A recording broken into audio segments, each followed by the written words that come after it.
Good afternoon, good evening. I know there are people still coming in, but we will get started to respect everyone's time.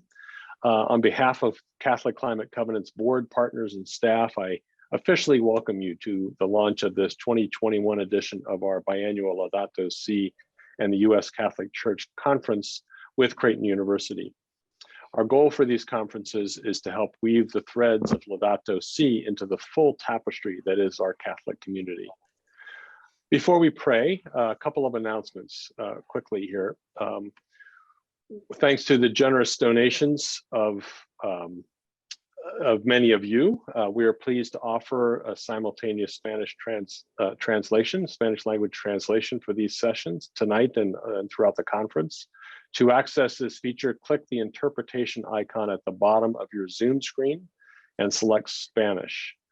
And thank you to all who gave support for this feature for our Spanish-speaking brothers and sisters. Secondly, for those who may need it, subtitles are available for each session. To use this feature, click the live transcript icon at the bottom of your Zoom screen and select Show Subtitle. This Zoom feature is only available in English. And then finally, following our presentations tonight, we will have a moderated question and answer period. If you would like to ask a question, please click the Q&A icon at the bottom of your Zoom screen and type that into the question box.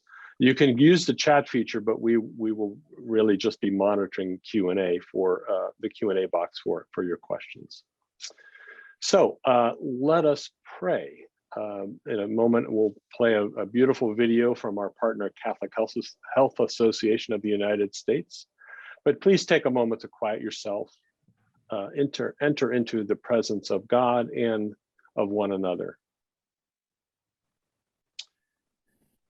And we begin.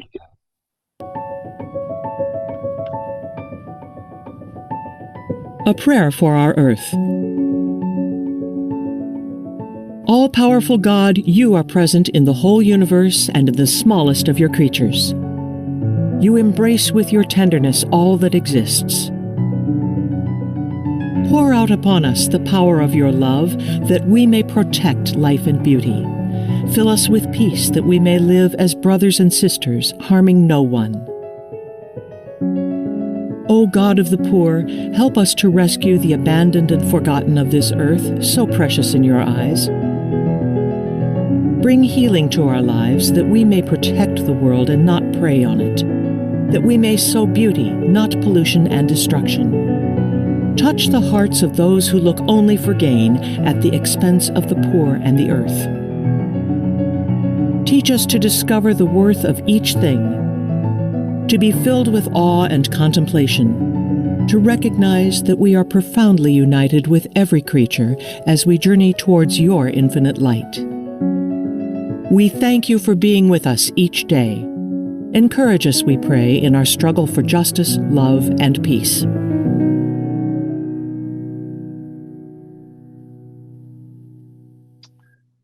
Amen. So my name is Dan Misla. I'm the Executive Director of Catholic Climate Covenant. And again, welcome to all of those who are joining this webinar tonight. We are thrilled that this is happening. Throughout this conference that stretches into Thursday evening, we urge you to post your thoughts and reflections on social media using the hashtag LSUS21, LSUS21. Because we're doing this virtually, the second of 3 conferences is likely to be the largest. We have over 2,600 people registered from around the country. And as I watch the list of people signing in, scrolling in, it appears that we have the who's who of dedicated church leaders on this issue. So we thank you for joining us. This is a testament to each of you and working in a variety of ministries in our community to try and help all Catholics live fully the challenges of Laudato Si on care for our common home. The ripple effect of our 2019 conference resulted in more universities, schools, parishes, dioceses, and other organizations responding to Laudato Si through a variety of programs. For the Covenant, we have been able to create a youth and young adult mobilization program. We've added staff, and we've developed and refined our free programs. Our Catholic Energies program continues to flourish. It has completed or will complete over 20 solar projects throughout the country for parishes, schools, and communities all over the United States. So we encourage you to please come back tomorrow night and hear what we have planned for the fall. It's exciting, and we know that you will be impressed. So now I want to turn this over to the president of our partner organization, Creighton University. Father Daniel Hendrickson was unable to join us tonight, but was gracious enough to record his remarks. So let's listen to Father Hendrickson. Hello, as president of Creighton University, I'm so excited to welcome you to the second convening of Laudato Si in the U.S. Catholic Church, a conference series on our common home. As an expression of our Jesuit Catholic identity, Creighton is once again proud to co-sponsor this initiative with the Catholic Climate Covenant. 2 years ago, many of you attended the inaugural series gathering on our campus here in Omaha. And over those days, scholars, ministry professionals, and other committed Catholics began a concentrated discernment of how to more faithfully integrate Laudato Si with programs and institutions of the U.S. Catholic Church. Since then, American Catholics have enhanced and developed important ecological initiatives in key pastoral areas, including education, advocacy, facilities management, and ethical investing. Here at Creighton, we've also been discerning and acting to better care for our common home. In 2019, we formed a climate change task force and a sustainability governance committee with faculty, staff, and students from across the university's 9 schools and colleges. And in 2020, we elevated our lead sustainability position on campus and hired our first director of sustainability to oversee the Office of Sustainability Programs. Together, Director of Sustainability, the task force, and the governance committee have developed the Creighton Sustainable Initiative. This comprehensive, multi-phase strategy includes designing an institutional climate change action plan and making recommendations how to move Creighton toward carbon neutrality. Back in 2010, Creighton named a carbon neutrality goal date for the year 2050. While this is laudable, the Ignatian charism of Magis inspires me to be more ambitious with this important benchmark. Additionally, Pope Francis stressed in his 2021 Earth Day message that on climate change, I quote, "There is no time to lose. Time is pressing." As Creighton moves toward greater sustainability in myriad ways, we're also significantly expanding our impact in the health sciences. In 2019, Creighton University broke ground on the construction of a second full 4-year medical school and health sciences campus in Phoenix, Arizona. That includes a LEED Silver equivalent facility. And this summer, we also put shovels in the ground on a new home for our Omaha campus's health sciences programs. This facility will also be built with a LEED Silver certifiable target, as well as a planned 100 kilowatt rooftop solar panel system. With these advancements, Creighton will become the largest Catholic health professions educator in the nation, all while enhancing the Jesuits' universal apostolic preference to care for our common home. Alongside these operations, the Common Home Project, launched in 2020, strengthens Creighton's commitment to ecological teaching, learning, and scholarship. Led by the Global Engagement Office, this project provides funding for faculty, staff, and students to pursue projects that advance United Nations Sustainable Development Goals. This initiative furthers our commitment to teaching and research, and it's just one example of how we continue to excel in undergraduate research as recognized by our historic ranking in this area.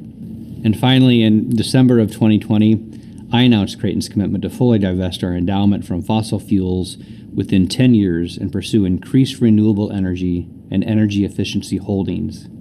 For many years, our community members have taken critical and tangible individual steps to reduce their greenhouse gas footprints. Most recently, our staff and students initiated a robust composting program to divert personal food waste and reduce methane pollution.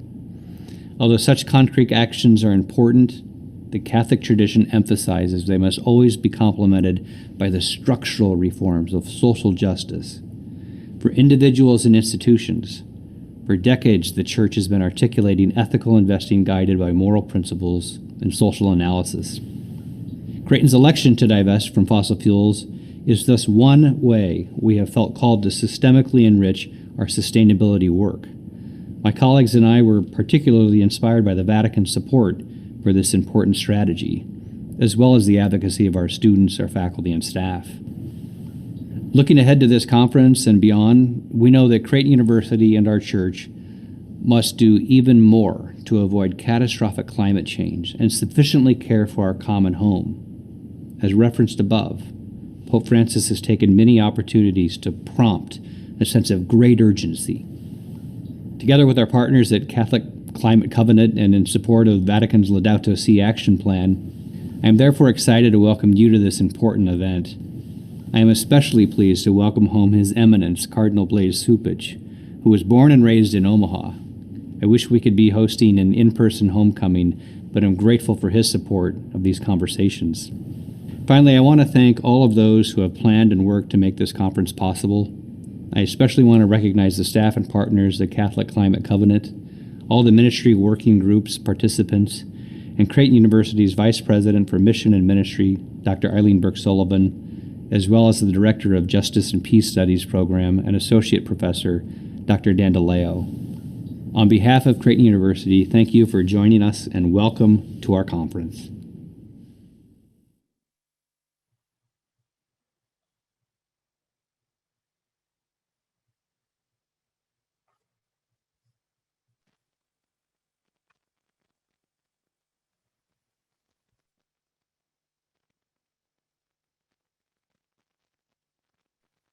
Dan? Sorry, I realized I wasn't. How many times, if I had a nickel for every time I was told to unmute, I'd be rich. But anyway, so to introduce our special guest, Cardinal Cupich of Chicago and Dr. Maureen Day from the Franciscan School of Theology in San Diego, I'd like to turn to a young Catholic climate rock star, also a product of Creighton University. Emily Burke is a doctoral student in the Joint Sociology and Community and Environment Sociology program at the University of Wisconsin-Madison. She is also one of the Youth and Young Adult Conference workshop leaders tomorrow.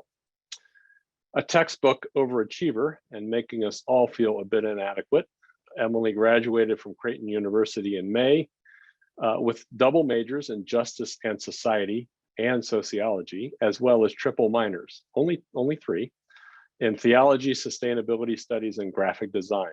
In 2020, she received Creighton's Spirit of St. Francis Sustainability Award. So Emily, I turn it over to you. Good evening, and thank you for this opportunity. As I build my future in this warming world, climate change is at the forefront of my priorities and my anxieties. As a young Catholic motivated for social and structural change, the publication of Laudato Si gave me great hope. As we heard from Dan Misla and Father Hendrickson, there are Catholic communities working to address what Pope Francis calls the climate emergency. We must celebrate these efforts. In my research and experience, however, it's become clear that the US Catholic Church is moving too slowly and tepidly on an issue that is quickly worsening, an issue that requires bold action. As one example, two Creighton professors and I have researched how the US bishops addressed climate change in the 5 years around Laudato Si. The findings, which we hope to publish soon, reveal that less than 1% of diocesan columns written by nearly all US bishops even mention the words climate change, and an even smaller percentage substantively taught about the issue. Nevertheless, I still believe the US Catholic Church can enact Laudato Si in ways commensurate with the climate crisis. Here, young people may actually need to help lead the church. In May, Cardinal Ollerich, president of the Commission of the Bishops' Conferences of the European Union, called on young people to contact their bishop about climate change. We can also press other pastoral and lay leaders. But young people, many of whom are leaving the church frustrated and disillusioned, must also be inspired and guided. We need Catholic leaders who recognize what Vatican II called our griefs and anxieties, and who adequately address the climate emergency as an expression of the fullness of faith. And so, it is with great hope that I introduce tonight's speakers.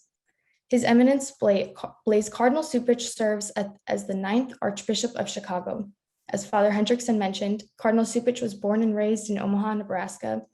He was ordained to the priesthood for the Archdiocese of Omaha in 1975, appointed Bishop of Rapid City, South Dakota by Pope John Paul II in 1998, and later Bishop of Spokane, Washington by Pope Benedict XVI in 2010. He was then named Archbishop of Chicago in 2014 and was elevated to Cardinal by Pope Francis in 2016. Cardinal Cupich serves on several Vatican congregations and committees of the U.S. Conference of Catholic Bishops. Among the U.S. bishops, Cardinal Cupich has been a prophetic witness to the interconnected fullness of Catholic social teaching. In doing so, he has become a source of hope to U.S. Catholics, perhaps most especially to young people. Maureen Day is an assistant professor of religion and society at the Franciscan School of Theology at the University of San Diego. She is also a research fellow at the Center for Applied Research at the Apostolate at Georgetown University. Dr. Day is trained in theology and the social sciences, and her scholarship focuses on the intersections of Catholicism, young adults, social ethics, and public life. Dr. Day has published widely on these topics, and her most recent book, Catholic Activism Today: Individual Transformation and the Struggle for Social Justice, critically assesses the successes and failures of modern U.S. Catholic social justice organizations. Dr. Day earned her PhD in ethics and social theory from the Graduate Theological Union. We look forward to hearing from these two renowned speakers, and I invite Cardinal Cupich to begin with his address.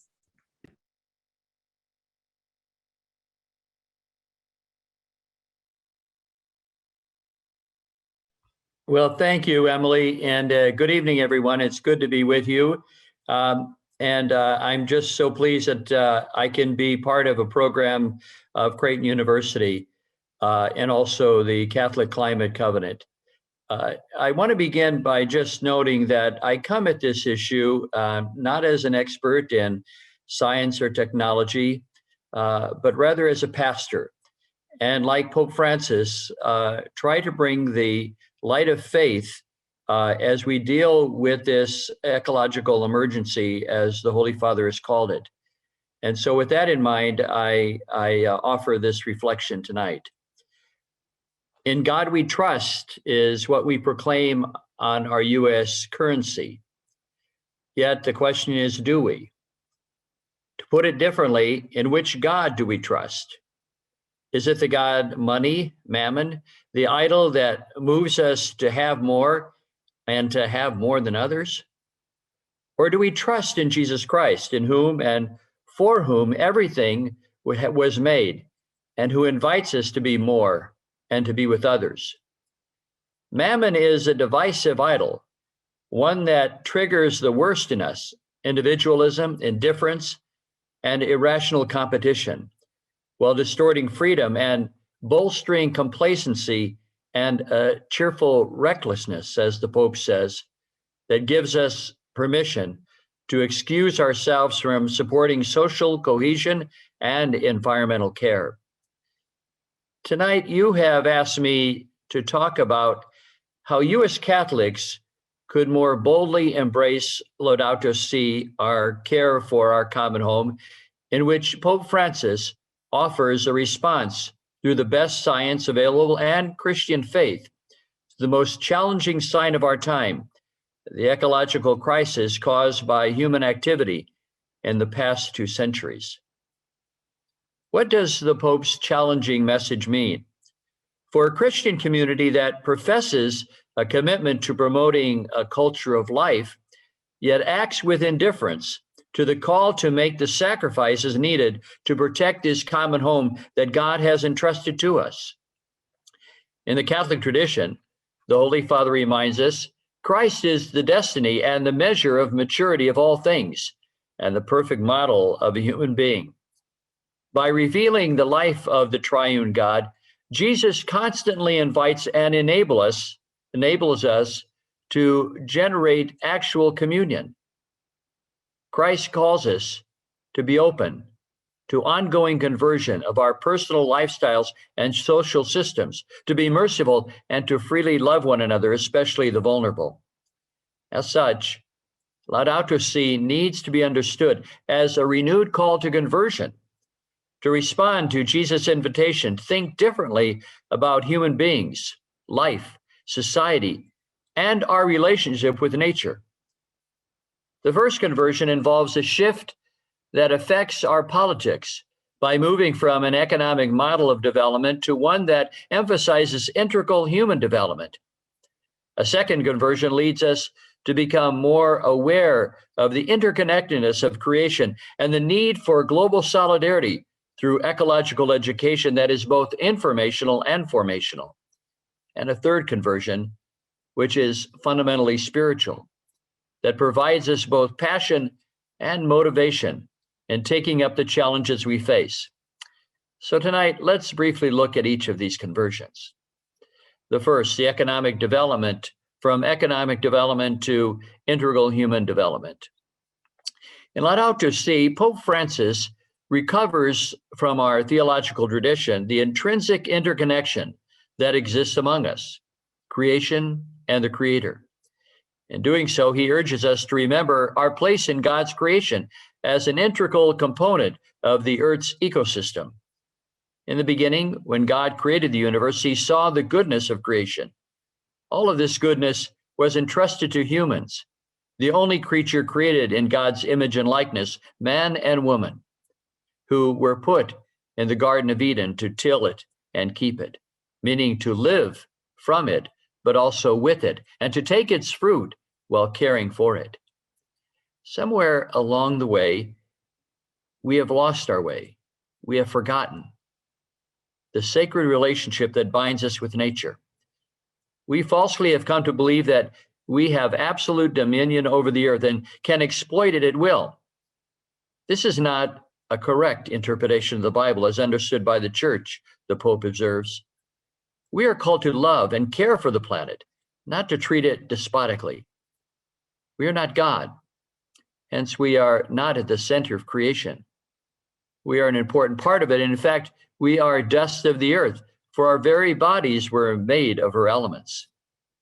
The cry of the earth now stirs our consciences to acknowledge our sins against creation.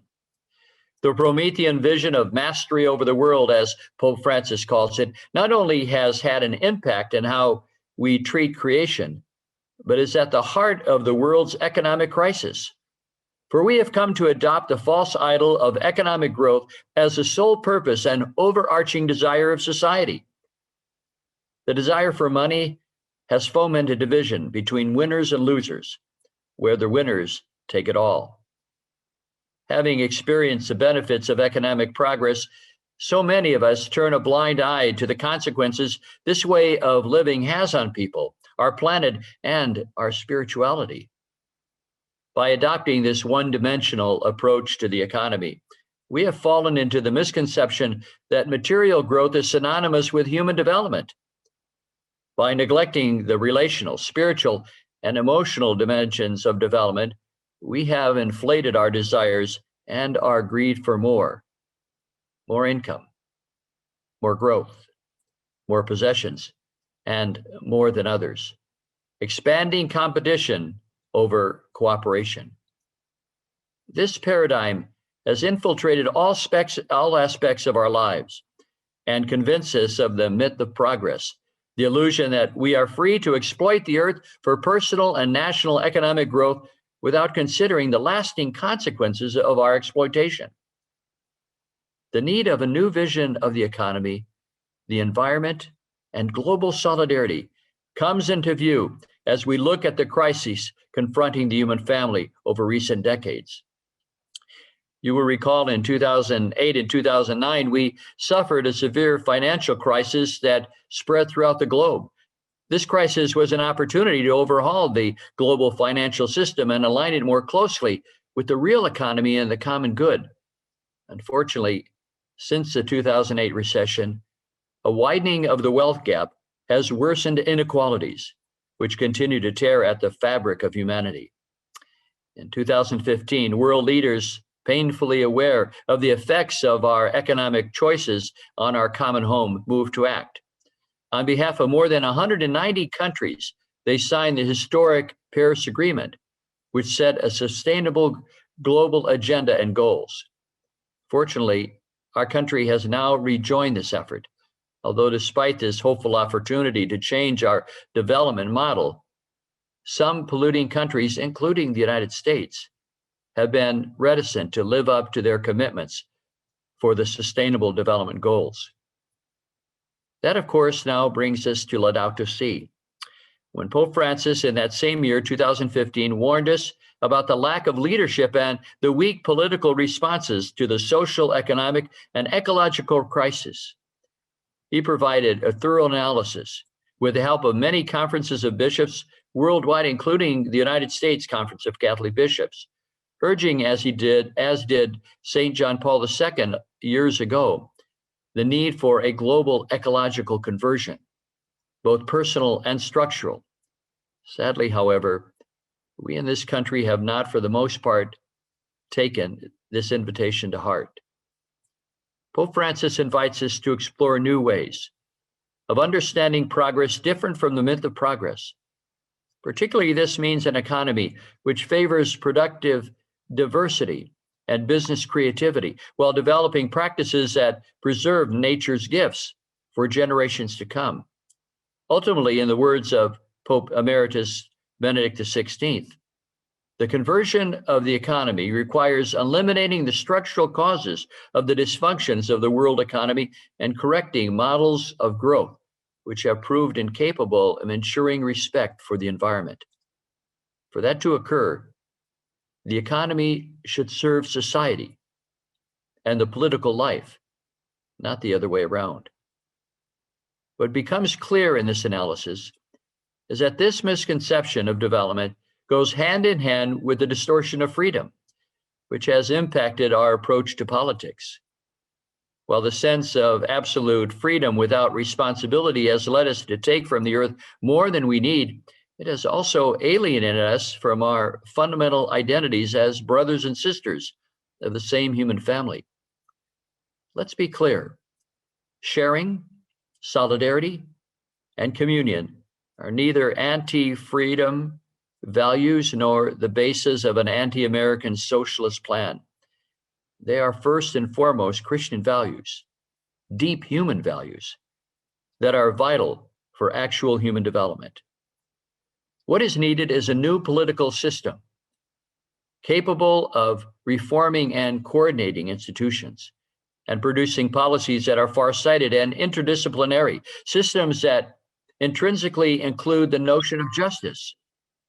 We also need bold politics capable of challenging long-standing idols and free market fundamentalism, while also maintaining integrity and transparency.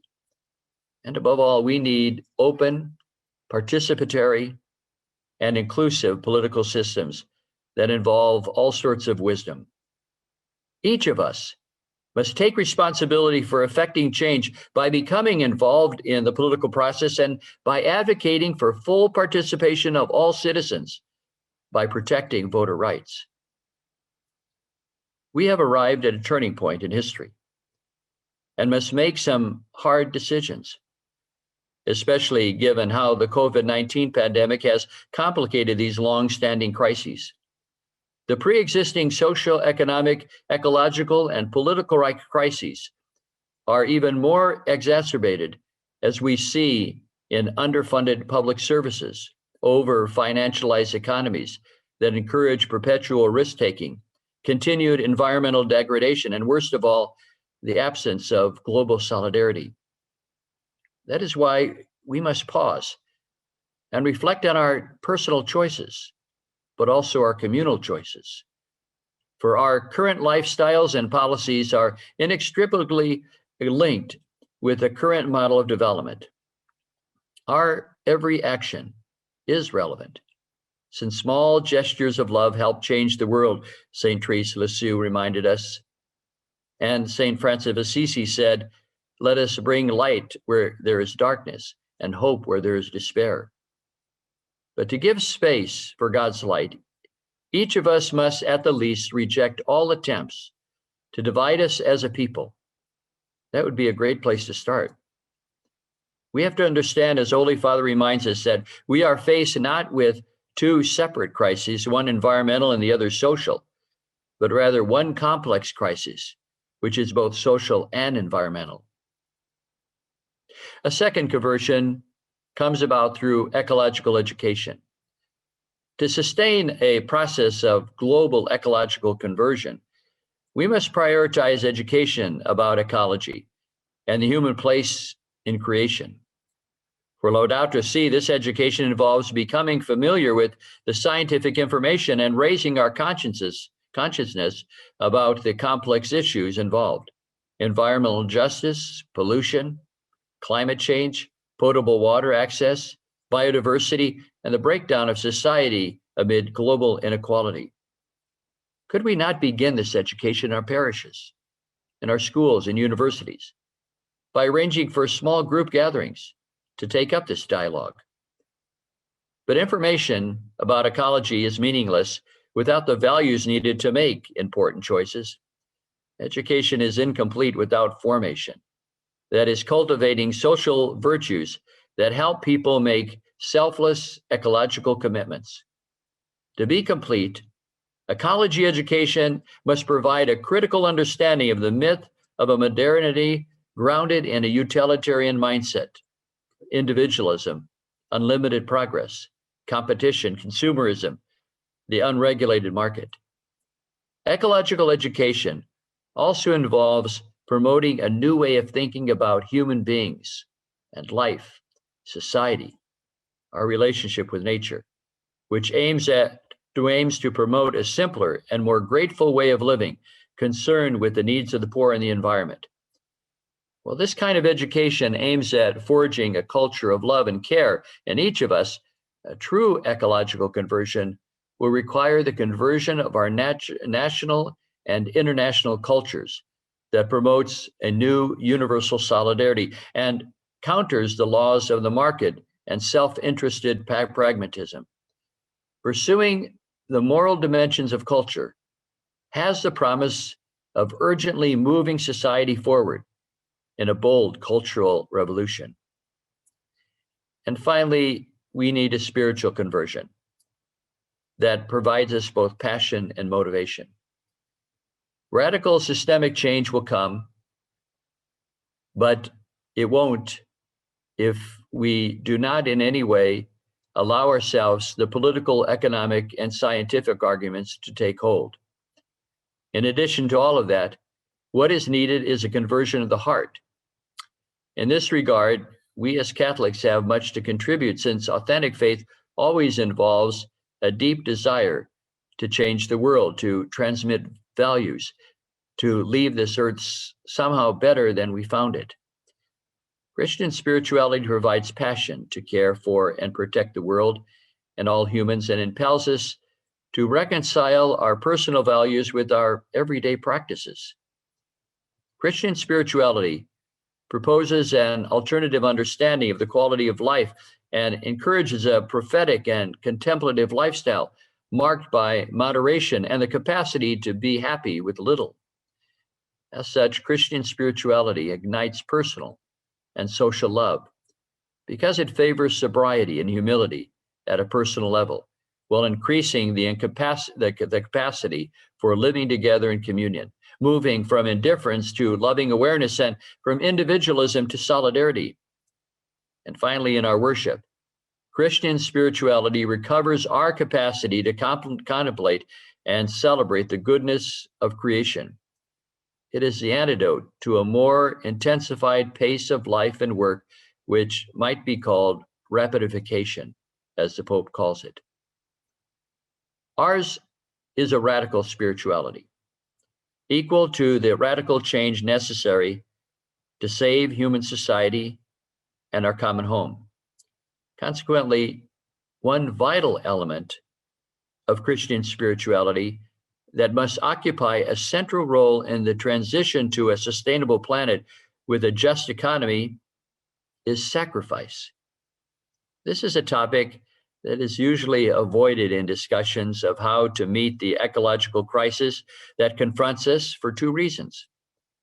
The first is that speaking clearly about the level of personal sacrifice that will be required to move forward an equitable economy makes it more difficult to form a consensus supporting climate justice. And the second reason is that any discussion of sacrifice will be distorted by climate deniers to make the pathway to sustainability seem impossible. But the world's great religions and ethical traditions urge us to confront the reality that major individual and social sacrifice are essential to saving our planet. And these same spiritual and moral traditions are equally united in demanding that the marginalized must not bear heavy burdens in moving to planetary sustainability.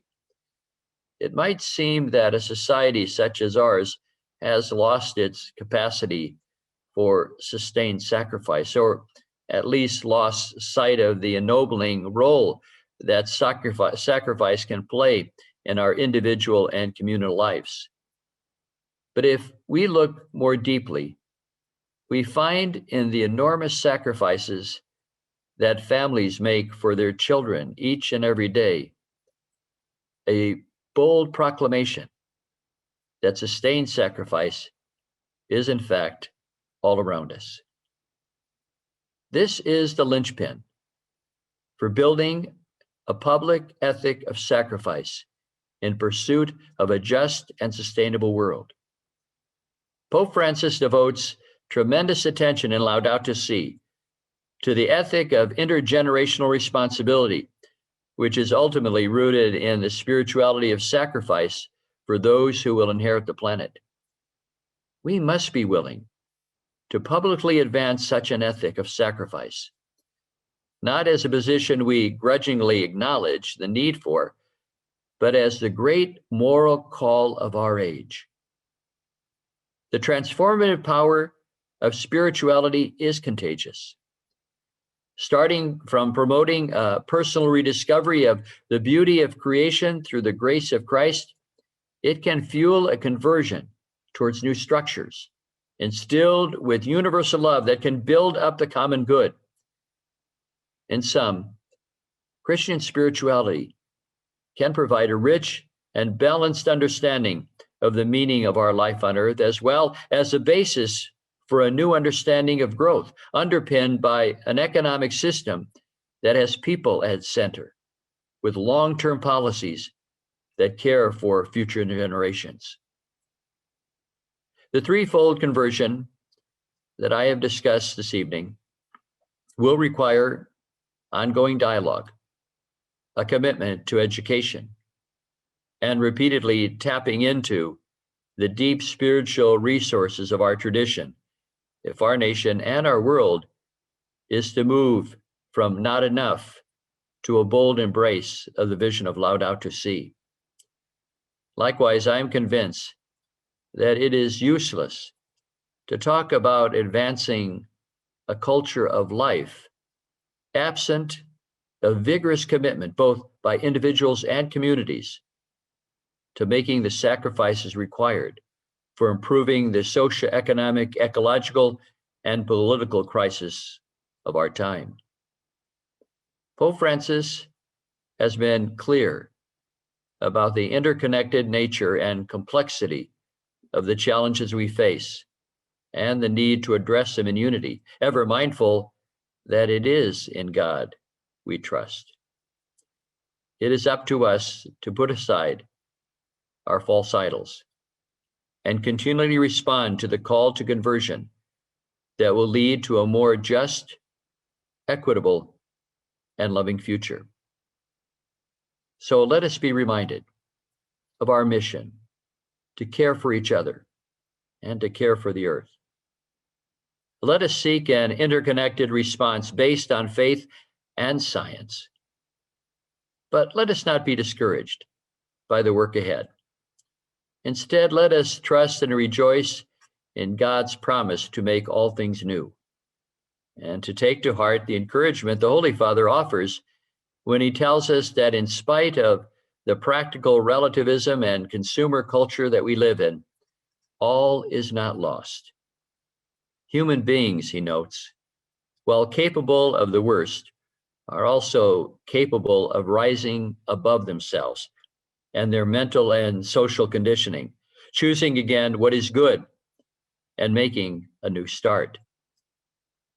No system can completely suppress our openness to what is good, true, and beautiful, and our God-given ability to respond to his grace at work deep in our hearts. I appeal the Holy Father concludes, to my brothers and sisters throughout the world, not to forget this dignity which is ours. Thank you. Thank you, Your Eminence. That was a powerful, powerful witness. We appreciate that. Before we turn to Dr. Day, I just wanted to take a moment to apologize for some of the technical issues that we're having. Apparently, we weren't able to get either the closed captioning or the translation features enabled at the beginning. So thank you for your patience and understanding, and we certainly apologize for that. We will try to do better.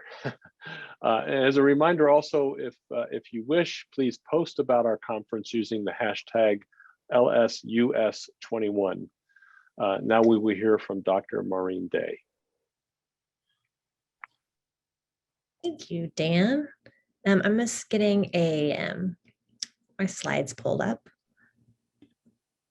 Thanks everyone for coming today. Thanks for either your curiosity or the work that you do for climate change. And I'm going to be talking tonight. The title of my talk is Responding to the Invitation, Fostering a Bolder Response to Laudato Si. Right.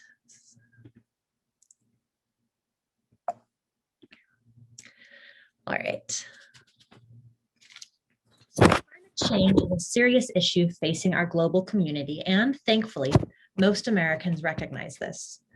According to a Yale study, 72% of Americans believe that global warming is happening, and 57% believe this warming is caused mostly by human activities.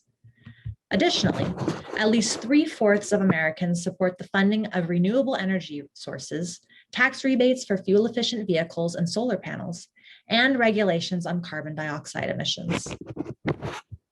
Data from the Pew Research Center demonstrate that 2/3 of Americans think the federal government is not doing enough to reduce the effects of global climate change, and 3/4 believe it is more important to develop alternative energy than to expand our fossil fuel sources.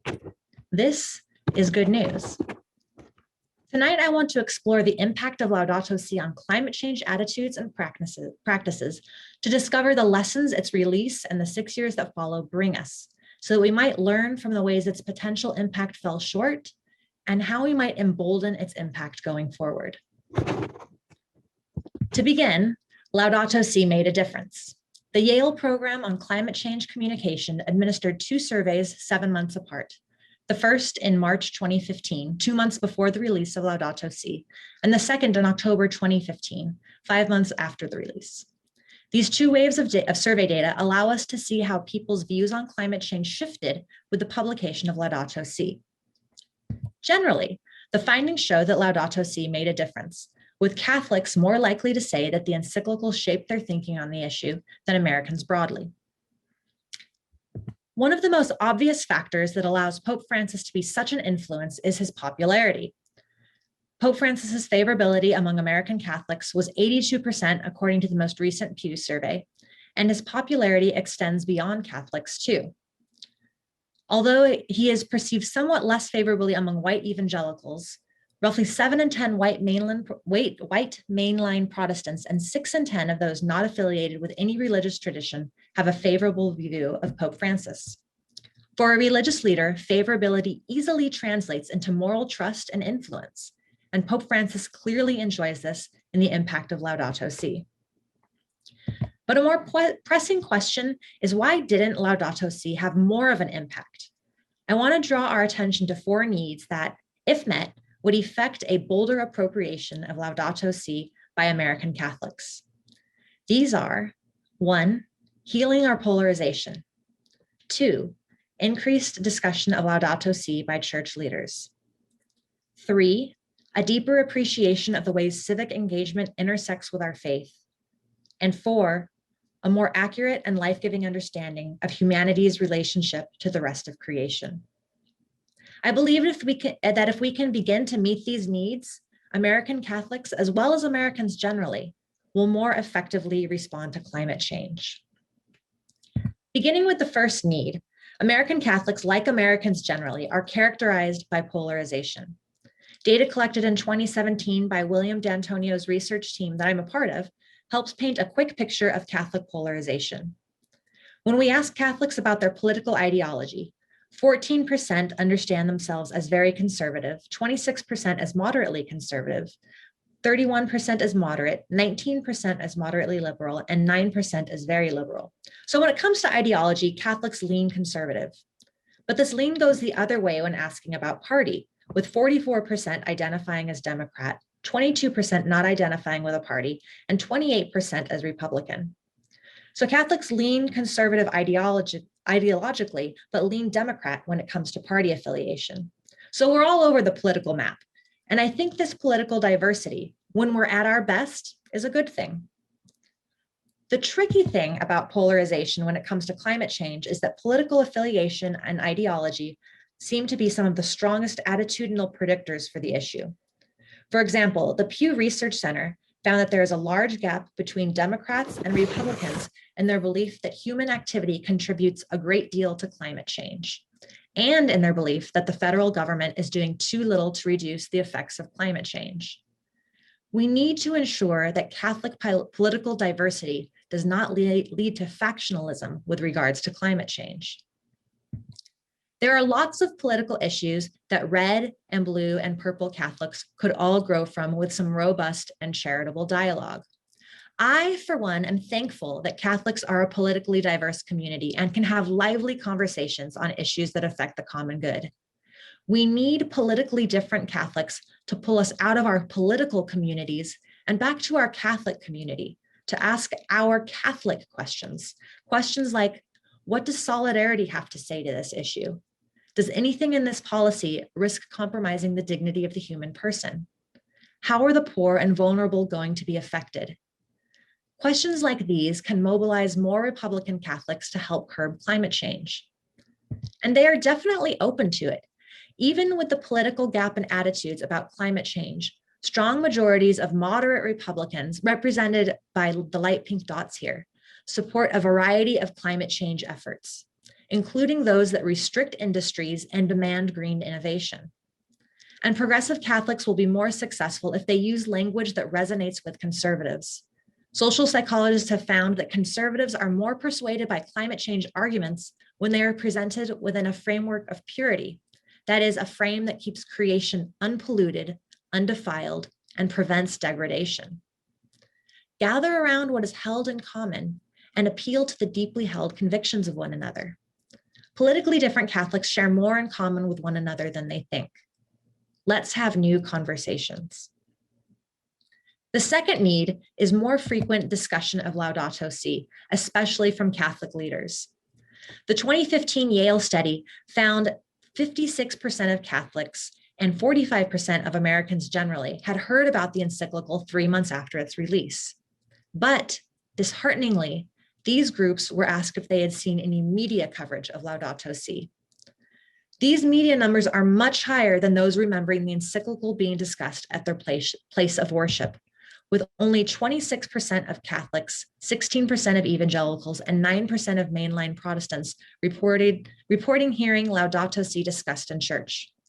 And as Emily mentioned when she introduced the Cardinal and I, forthcoming research from Creighton sociologist Sabrina Danielson, theologian Dan DeLeo, and student Emily Burke shows that less than 1% of diocesan publications written by nearly all US Catholic bishops around the time of Laudato Si' mention the phrases climate change or global warming. Public media is doing a better job at spreading the good news than we Catholics are. And we need to make sure we get the word out, because reading or hearing about Laudato Si' is correlated to greater belief in the reality of climate change. A 2016 CARA study found that reading or hearing about Laudato Si' was correlated with believing that the earth is warming and that this warming is largely a result of human activity. The study also underscored the influence of church leaders. 32% of Catholics say that statements by Pope Francis led them to conclude or strengthened their belief that they have a moral responsibility to combat climate change. The percentages drop to the high teens when these respondents are asked about the influence of their bishop, pastor, or other Catholic minister. These lower numbers are likely not because these leaders are intrinsically without influence, but simply because many leaders have not raised the issue. What prevents some of us from talking about Laudato Si? It may be challenging for leaders to feel they have any influence at all when climate change has been politicized and few of us enjoy Pope Francis's popularity. The 2017 data collected by the D'Antonio team found that 84% of American Catholics were satisfied with Pope Francis's leadership, but only 69% are satisfied with the national bishops.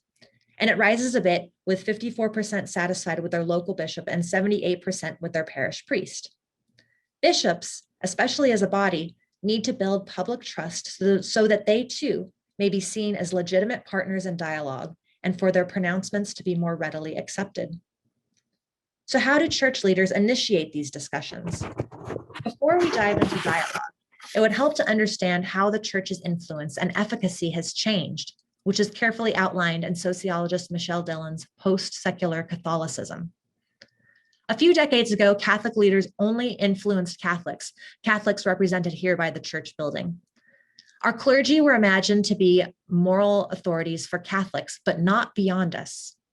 Further, their expertise was limited to the realm of theology, and other disciplines like medicine, the economy, state governance were likewise left in the hands of their own experts. Now we recognize that social concerns do not fit into a single discipline in a tidy way.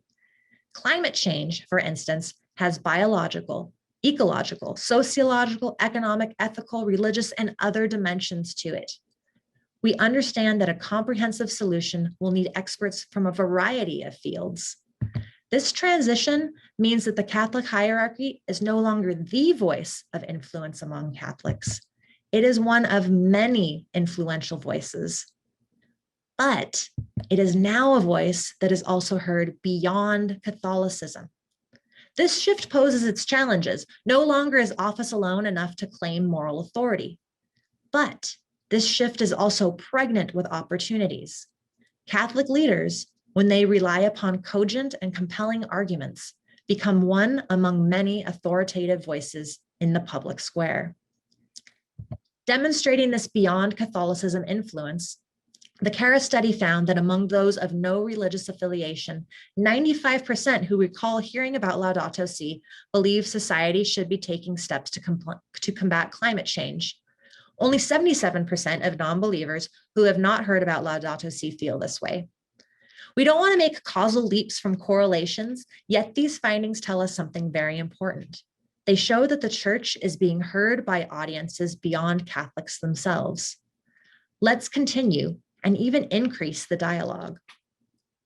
We are also invited to consider ways church leaders might rebuild their trust. Yes, one of the reasons Laudato Si was able to have an impact was Pope Francis's favorability, a level that few church leaders can match. But we should recognize that speaking courageously and acts of valor don't need to come after we've become popular. Being virtuous is attractive and can actually increase our popularity and influence. The Yale study reveals that Americans and American Catholics' favorability towards the Pope increased after Laudato Si and his visit to the United States. Likewise, a greater share of Americans and American Catholics trust the Pope as a source of climate change information after the publication as well. Pope Francis's popularity and trust as an authority on the issues grew after Laudato Si, and bishops can do the same thing. They can talk to leaders and experts in their dioceses and beyond to have a better sense of the issue and how it will affect our country. Bishops need to talk to one another, especially the bishops who are more ambivalent or unsure how to effectively speak on climate change.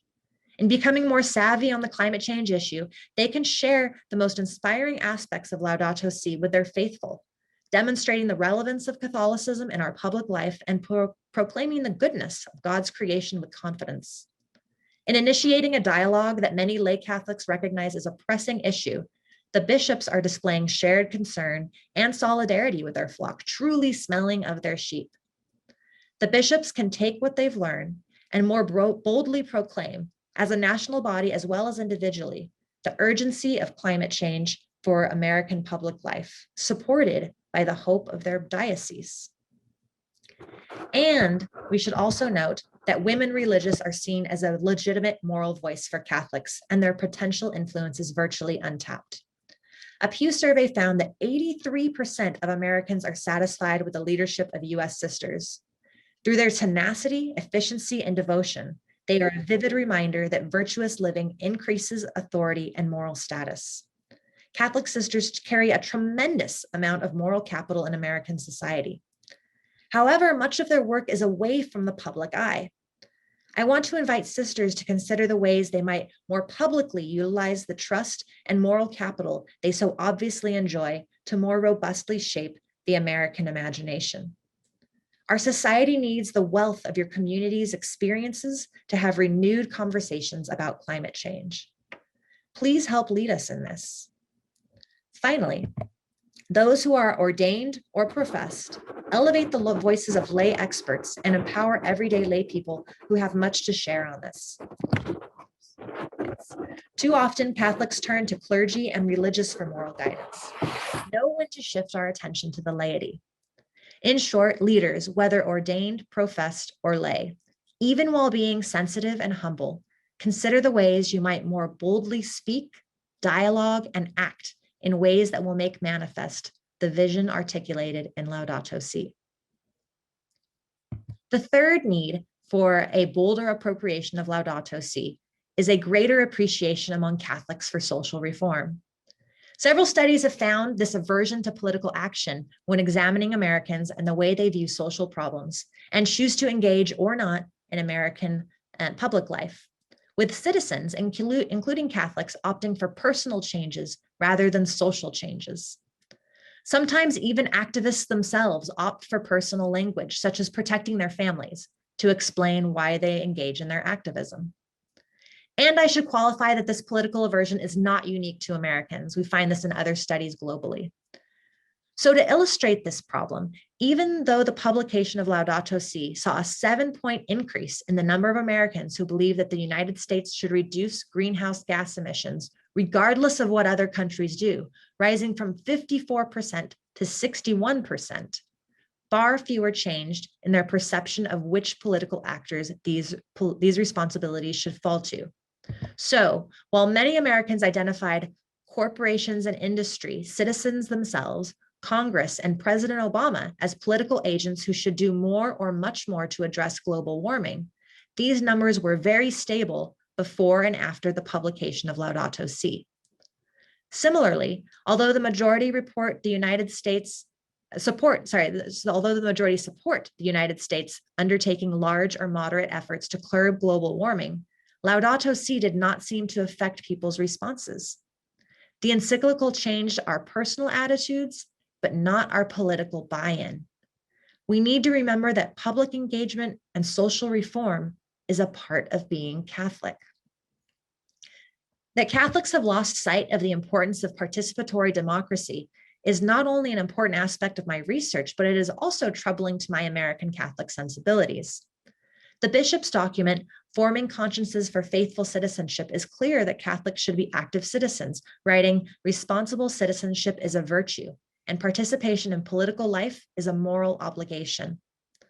While we might more readily feel compassion, encounter, and kinship when we provide aid at the individual level, these feelings should propel us into long-term and larger scale change. St. Thomas recognized that a human person is a civic and social animal.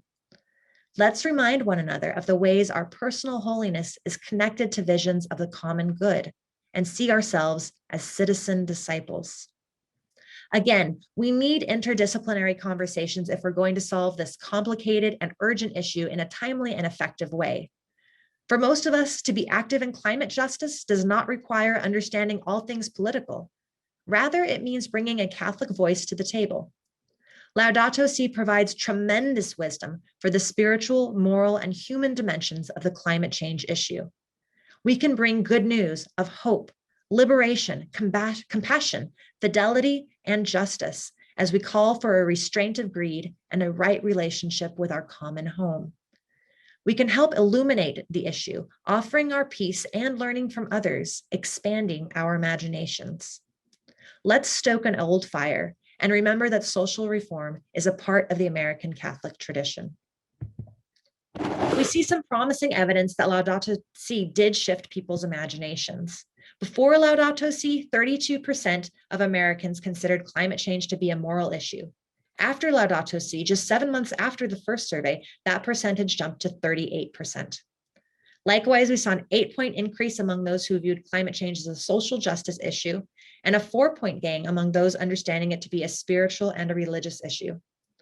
Laudato Si is slowly expanding people's imaginations, giving people more tools, and more robust tools at that, to think about and effectively respond to climate change. And as experiences are one of the most powerful tools for seeing our reality in a new way, inviting Catholics into political engagement through parish and diocesan opportunities could be transformative. If you're not sure where to start, programs like those offered by Just Faith Ministries are excellent. Talk to one another, see what is out there. We're in this together. Let's work to foster a greater understanding of the citizen disciple for American Catholics. The final need is to totally dismantle false notions of humanity's relationship to creation in favor of what is articulated in Laudato Si. Until very recently, environmental concerns were often framed as the environment versus people. Do you remember when it was the spotted owl versus the loggers who needed to feed their families? Then it was reducing beef in our diet to curb methane versus ensuring that growing children got enough protein and iron. It was developing genetically modified corn to feed more people versus the survival of the monarch butterfly. This discursive frame was present not only in popular thinking, but in Catholic discussion of the issue as well. Until recently, American Catholic media outlets framed these issues as a choice between the environment and human beings. The environment supplied jobs and resources to further human life, and streams might have to be polluted and animals might have to go extinct in the process. The bad effects were seen as unfortunate, but morally necessary given the alternative. While this view was certainly waning before Laudato Si, this encyclical powerfully admonishes this false binary, condemning both a tyrannical anthropocentrism and the technocratic paradigm that allows modernization, technological developments, and the unbridled appropriation of resources to run its course with little ethical scrutiny. The old paradigm is obviously destructive, and Laudato Si clearly spells out that humans are not to exploit creation. Rather, we exist as a part of creation. We need to help shift imaginations, to help us see that it is a gift to depend upon other creatures and to live humbly as human persons. This is an invitation to plumb the resources of our tradition and amplify aspects that have always shown our connection to creation. I would argue that the Franciscan tradition has much to offer here. Now, Pope Leo XIII's 1879 Aeterni Patris established St. Thomas Aquinas' thought as the dominant philosophical viewpoint in Roman Catholicism. However, we can still look beyond Thomas when other traditions offer us relevant insights. The late Franciscan scholar Keenan Osborne has noted that Thomas, a Dominican, and his contemporary St. Bonaventure, a Franciscan, emphasized different aspects of God. Osborne elaborates that when Thomas discussed God, the vast majority of the time he emphasized the oneness of God. Bonaventure, on the other hand, leaned into the triune nature of God. That is, Bonaventure lifts up the qualities of distinction and relationship within the Trinity. And differences in how we view God matter for everything else. Emphasizing God's oneness will illuminate some things while it obscures others. Consider solidarity. If we start with an image of God that amplifies oneness, our solidarity will rest on a universalism. We'll easily see the characteristics creation shares.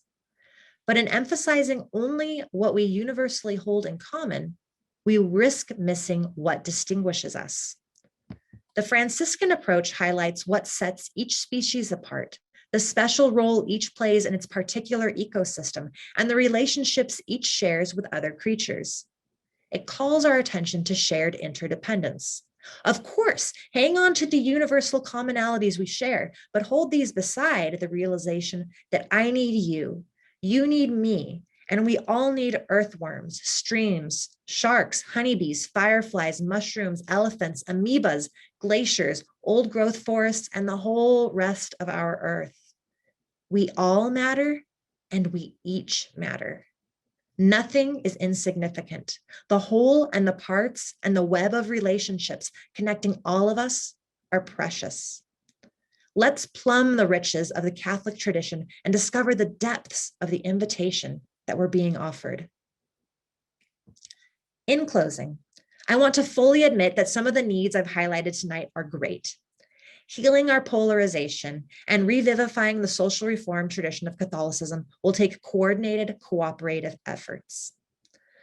Other needs, like hearing more on Laudato Si', especially from our leaders, and plumbing our tradition to rediscover the resources it provides for understanding our relationship to creation, can start tonight.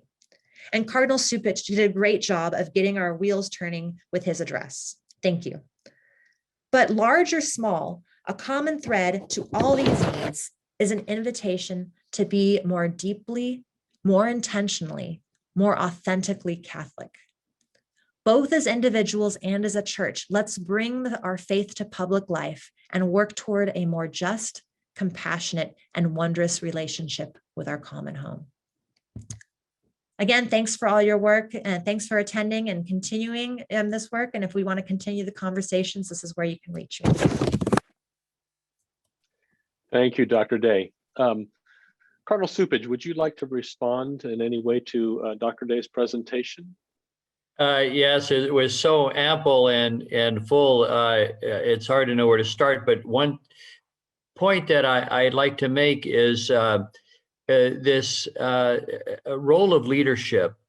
As the statistics that were so very clearly shown in terms of how people are reacting to Laudato Si' and the leadership of the Holy Father, it has sparked a reimagining of this topic by so many people. Leadership is important across the board. And I think that we really have to make sure that that is put in the forefront for all of us who are leaders in society and the church. But it can't be done alone. The Holy Father is the first one to admit it, and that's why he wrote Laudato Si'. He wanted to stir up in the people of God around the world, a people of all faiths and none, that this is a global crisis that we all have to get our arms around, and that we each have to take responsibility for it. I'm encouraged that young people, particularly around the world, not just in this country, are responding to the Holy Father in this way. I visit with a number of people in Europe, young people who are involved in government and NGOs and church work. And their admiration for the Holy Father is so strong, particularly because of his leadership in this area. So my hope would be that all of us would take responsibility. Leaders would see that when they step up, it does make a difference. And it's a way in which our voice then can be heard on other issues. If in fact we find a hearing, particularly among young people today on this one. But at the same time, we have to make sure that everybody, it's all hands on deck in order for this to be dealt with. And this notion of sacrifice is something that we have to take seriously. Thank you. Thank you, Cardinal Cupich. We have a bunch of questions. I'm going to try to consolidate some of them and maybe even add a little bit of my own if we have about 15 minutes or so before we need to begin to wrap up. So one of the first ones I think that I'm sure Your Eminence you receive, and I know I get all the time, and many of us do. How do we get our pastors comfortable talking about this? You know, they seem to be reluctant to talk about climate change, the environment. It's seen as a political issue rather than a moral issue. What's the secret sauce to help get our pastors a little bit more comfortable talking about Laudato Si' in church teaching?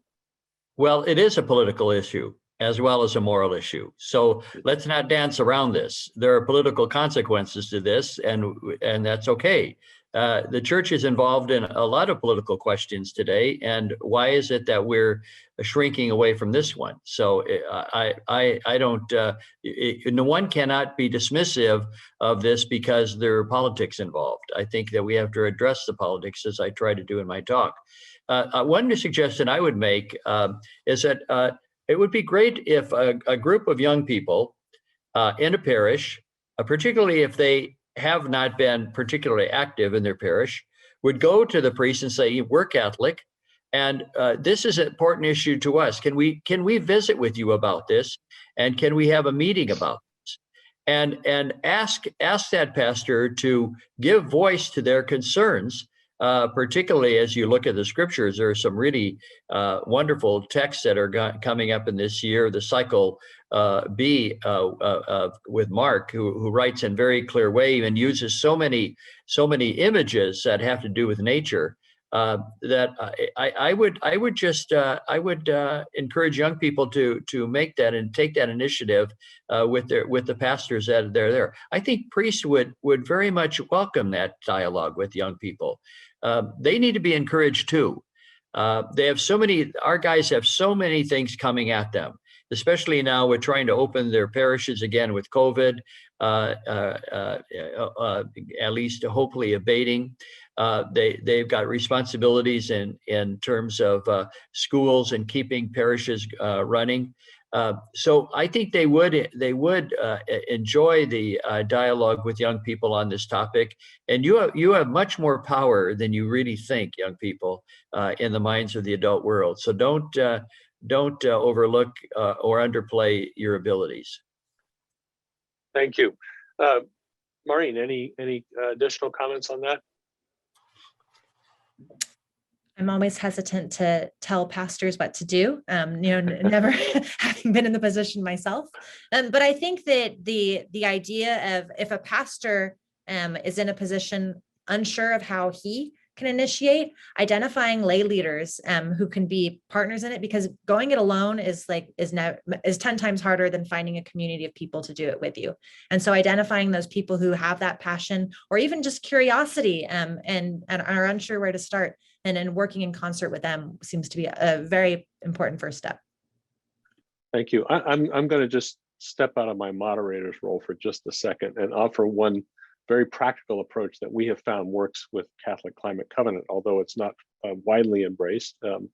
But when we began to think about our Catholic Energies program, where we help parishes and schools and other Catholic entities with solar and energy efficiency projects, the reason why we felt that could work was because it would provide a very practical way to get the pastor's attention, right? So my own pastor came to me and said, "Aren't you the climate change guy?" I said, "Yeah." He said, "Well, why don't you get over to our church and do something about it?" So we did an LED retrofit for our parish and school, and they're now saving over $6,000 a year on electric costs just by changing out the light bulbs from incandescent to and fluorescent to LED. So now you've got the pastor's attention, and then you ask the pastor to say, let's talk about not just the money savings and the carbon savings, but that this is linked to who we are as Catholics. So can you preach about that just a few times a year? It doesn't have to be every Sunday. Another resource that we will offer to folks that you can find on our website is we have a group of priests who are working with us and lay people who are working with us that developed homilies for every Sunday of the year. Homily helps for every Sunday of the year. How do you integrate this into the homily? So I hope that could be useful as well. So a second question that's a little bit more complicated, and I'm trying to summarize some comments that we got in Q&A, but also reacting, Your Eminence, to your talk. This notion of sacrifice, but it's also tied in with, I think, the polarization.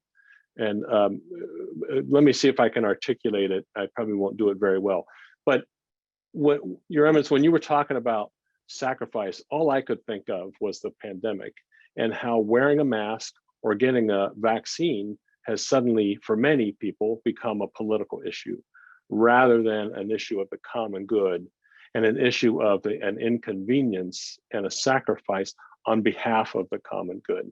So as we begin to go forward with real solutions and real need for our economy and our political system and us as individuals to sacrifice for the common good. It seems to me that we're in a place in this country that's an enormously tall order. So I wonder if you could comment a little bit more about that and how you see a path forward for the church to embrace the notion of sacrifice, because I wholeheartedly agree with you on that one. Well, I would say this. I'm glad you mentioned this parallel with the mask issue. I believe, at least my experience when I walked around the city during the pandemic, that the majority of people were observing the mask requirements, and people were making that sacrifice. It was, in fact, the protesters who didn't want to do it, who found it intrusion on their civil liberties, or however they wanted to define it, who got the attention. But they were loud, but not large. And I think that, and as the Holy Father says, people are willing to dig down deep and do the right thing when, in fact, leaders step forward and encourage them and give them a vision of why that has to be done. We should not allow those who are resistant to it, who have some sort of an inertia against any kind of community-based response to a crisis, to lead the day or to capture the headlines. There are a lot of people out there each and every day, as I mentioned, who make sacrifices in their families for their kids. They know what that means. But my experience, as I looked at the public here in Chicago, people abided by the mask requirement. And they did so out of a sense of human solidarity. And I was proud of people for doing that. I didn't take the people who got the headlines, who fought about this and didn't want to wear a mask going in the store, got the attention, but they were loud, not large. Thank you. Dr. Day, any comments on that question? Yeah, I would just say that, we have millennia of tradition of sacrifice in the symbol of the cross. And this is something that's not new to us as Christians, that we have this, and that within sacrifice, there's a tension because it's also a glory, right? That this is a promise, and that this is something being fulfilled in this, that it is a gift at the same time that it is this sacrifice. And I think that American culture is not very comfortable with tension, that there is an either or the or that we try to slip into. And I think that we, as leaders, whether ordained, professed, or lay, we can help people reimagine sacrifice in a way that has the both and to it. Thank you. Another question that we received, and I think we all have heard this one before as well, is this idea that that pro-life sometimes is only one issue as opposed to many issues, which is true to our teaching. But there's often this notion that the environment and climate change and environmental justice are somewhat set apart from the, using the language from Faithful Citizenship, from the preeminent issue of abortion. And I wonder how you would advise us to kind of get through that hierarchy of issues and see that indeed, if we don't take care of our planet, that it's also a pro-life issue. Well, how would you go about advising us and our listeners on that question? Again, Cardinal Cupich, if you don't mind answering that. Sure. I would say this. I've spoken about this before on other occasions, and to pick up what Cardinal Bernardin talked about in terms of the consistent ethic of life, I've talked about a consistent ethic of solidarity that we need today. When it comes, for instance, to the issue of abortion, there really should be no doubt that the bishops in this country are fully united in advocating for legal protection of the unborn and are against the destruction of human life in its earliest stages. We all share the profound moral imperative to enact such legal protections for those lives that are threatened by by violence against them.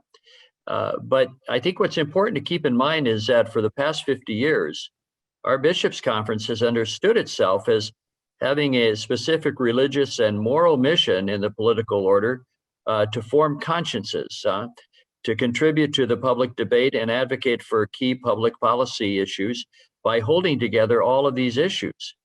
And approaching public officials and administrations in pursuit of this mission, the conference has historically adopted a stance of engagement, dialogue, and critique. And the centerpiece of that has been this consistent ethic of life that Cardinal Bernardin called for. And when he did so, I think it's important to keep two things in mind. He said the reason we need a consistent ethic of life to hold all these issues together is that it is both morally imperative, but also strategically necessary. So when we do not hold these issues together, then in fact we undercut our ability to argue for any of them. And I think that that's what's very important for us to keep in mind as we look about the issue of climate change and the ecology. It has to be understood as part of all of the issues that argue for a consistent ethic of life, and we don't need these competing issues to divide us on this. We're talking here about the survival of the planet. And that should be an important issue that doesn't negate our support for all the other issues, but on the other hand, should not be negated itself. Thank you. Dr. Day? Yeah, I agree with everything that Cardinal Cupich said. And then just to take it down to the more immediate level of the actual conversation, my response is probably going to be really dissatisfying for people in the short term, just because I think that sometimes people are getting into conversations and it's really about trying to win someone to your side or your position. And I think that that model isn't really working in the US Catholic Church right now. I think that we really need to put on our listening skills and really work on those and try to empathize with what people's fears might be and try to understand why people want to place one issue at the center and they see it as an either or rather than something that we can support both pro-life issues when it comes to abortion and pro-life stances when it comes to our planet. And try to invite people to voice their concerns and to hear what that is, and maybe save your opinion for another day, but letting a person know that they're heard and that their experience and their concerns are legitimate. That can help build trust and relationship to take that conversation to a different level in the next time. Great. One question that I don't know if I completely understand, but it goes back to some of the discussion that we had around theology, and I'll just read it as it was written. Why don't we hear about original goodness? Why has creation theology, meaning the wisdom books in particular, been diminished in favor of salvation history theology? The former, that is creation or original goodness type of theology, says that God believes in God's children's ability to make discerned decisions and act responsibly. So that gets into a little bit of I think something that certainly is needed today, that we need to see people as good and maybe move away a little bit from salvation history. But I'm not the theologian in the room, so clearly. Maureen, why don't we go with you first? Sure. And just to clarify that this also is not my area of expertise, being more of a sociologist. But the sociological data actually does show that Catholics are more likely to say that people, if given the choice of basically good, basically bad, or equally both, Catholics are more likely to say of other denominations in the US that people are basically good. And so I think that we do have that lean to us as Catholics. And I think that there's something very compelling about that there is and it's also in St. Thomas's thought that grace builds upon nature. So that fact that we're made in the image and likeness of a good and loving God that's in relationship. That is something that's definitely, this is not new. This is a deep and fundamental part of our tradition. So I think that tapping into those resources is very important. Great. Your Eminence? Yeah, I would say, we're all a work in process, and we're all on a journey, and we need to take steps, and we need to take them together. I think that's the key ingredient, rather than sitting in judgment of who is good and who is bad. The thing that Jesus prayed for the night before he died was that we be one. And we need to take this journey together. We need to accompany each other, as the Holy Father said. I like that saying, that African saying that the nuncio used in his address to the bishops. He said, if you want to go fast, you go alone. If you want to go far, you go together. And I think that I'm more concerned with how we need to stay together than who's up and who's down, who's right and who's wrong, who's sinful and who's holy. I leave that in many ways to God. My job as a shepherd is to keep the flock together and keep us moving. Thank you very much. There are lots of other questions in the question box, but I want to respect your time, Your Eminence, and Maureen, as well as our listeners, and kind of bring this to a close. So I know I can speak for everyone gathered here tonight how grateful we are that you have taken the time to be with us, both Dr. Day and certainly Cardinal Cupich. As we were preparing before everyone jumped onto the call, I asked him was this his 5th or 6th Zoom call today, and he said, I've lost count. So Your Eminence, we're very grateful. Thank you for being with us tonight and for your thoughtful presentations. This has been recorded. It will be available in a day or two, so look for that from us. And I want to thank all of you who have joined us this evening. And I want to encourage you, as His Eminence has, to continue to hear the cry of the earth and the cry of the poor, and find creative ways in your own community to lessen those cries, and to really do this hard work of caring for God's good gift of creation. Finally, I remind you again that the hashtag LSUS21 is, we hope you're using that in your social media as you comment on this. I hope you enjoy the workshops tomorrow, beginning at 10 a.m. Central Time. You should have all received an email with links to those, and join us tomorrow night and Thursday night, beginning at 6 p.m. Central Time. And thank you very much, and have a wonderful evening. Thanks for joining us. Bye-bye. Bye-bye.